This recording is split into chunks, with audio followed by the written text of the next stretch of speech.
AR. Wow. Bwana hiyo sasa hapo umekuja kufanya nini? Au kuna tukio gani lililokuleta eneo hili? Bwana hapa hii ni tunataka kuzindua ofisi yetu mpya hapa. Ndio. Ikiwa hapa maeneo hapa Mburahati Madoto.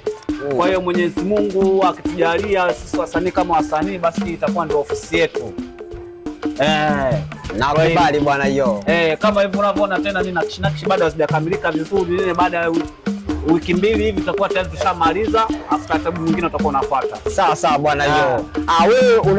Wewe umesema umeniambia ni msanii. Sasa bwana hiyo, sasa unaweza ukatupa vionjo vya kujua kwamba wewe kweli ni msanii? Vionjo viko vingi bana. Basi nionyeshe. Sijajua mwenzangu utataka kionjo gani? Na kuimba nini? Bwana hiyo, kumbe ni mtaa. Ndio.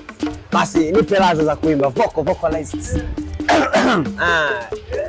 Nalilinda penzi lako, sina mwingine zaidi yako. Penzi tuliza wako moyo, sijaumiza wangu moyo. Kazi tafuta kwa ajili yako, sijageuka kawa mbogo.